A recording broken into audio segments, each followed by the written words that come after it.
આમ આદમી પાર્ટીના મહિલા નેતા જીગીસા પટેલ આજે રાજકોટ જિલ્લા પંચાયતની જ્યાં પ્રમુખ અને ઉપપ્રમુખની વરણી કરવામાં આવવાની હતી તે મીટિંગમાં પહોંચ્યા હતા। તેમના હાથમાં કમળનું ફૂલ હતું અને આ કમળનું ફૂલ તેમણે ભાજપ નેતાને અભિનંદન પાઠવવા માટે આપ્યું હતું। જો કે જીગીસા પટેલે કમળનું ફૂલ પકડતા ત્યાં હાજર લોકો બોલ્યા કે બહેનને ખેસ પહેરાવો।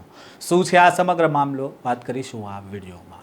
વૈષ્ણવજન તો તેને કહીએ જે પીડ પરાઈ જાનાને રે।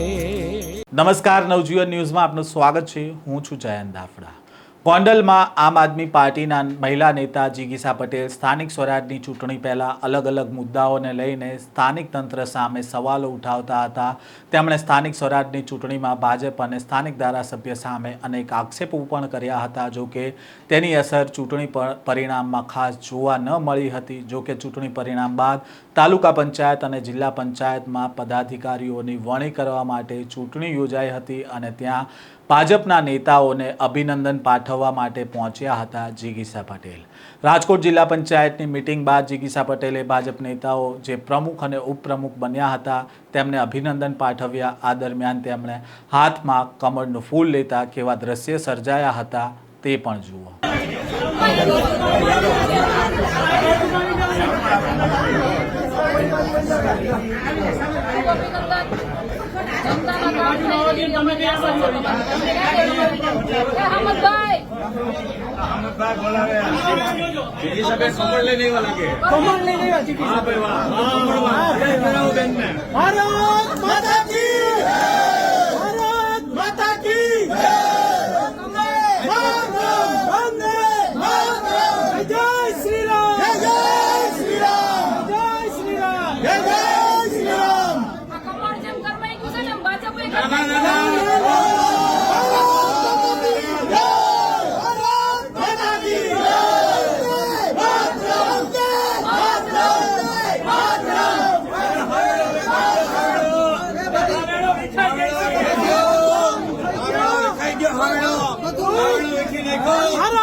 રાજકોટ જિલ્લા પંચાયતની મીટિંગ બાદ આમ આદમી પાર્ટી તરફથી હોદ્દેદારોને શુભેચ્છા પાઠવવામાં આવી હતી। આ દરમિયાન જીગીસા પટેલે કમળનું ફૂલ લઈને ભાજપ નેતાને અભિનંદન આપવા માટે પહોંચ્યા હતા અને ભાજપ નેતાઓ સાથે તેમણે નારેબાજી પણ કરતા જોવા મળ્યા હતા। હાથમાં કમળનું ફૂલ લેતા ત્યાં હાજર લોકોએ કહ્યું કે જીગીસા બહેનને ખેસ પહેરાવો। જો કે ત્યારબાદ જીગીસા પટેલ પ્રજાના કામ કરવા માટે ભાજપ નેતાઓને સલાહ આપતા જોવા મળ્યા હતા અને ત્યારે ભાજપના નેતાઓ ત્યાં નારેબાજી પણ કરવા લાગ્યા હતા અને ત્યાંથી જતા રહે છે ભાજપના નેતાઓ। અને જો કે જીગીસા પટેલ સવાલ કરે છે કે કેમ તમે ત્યાંથી ભાગી રહ્યા છો અને આ દરમિયાન જીગીસા પટેલ અને ભાજપ નેતાઓ વચ્ચે તું મેમે જેવા દ્રશ્ય પણ જોવા મળ્યા હતા।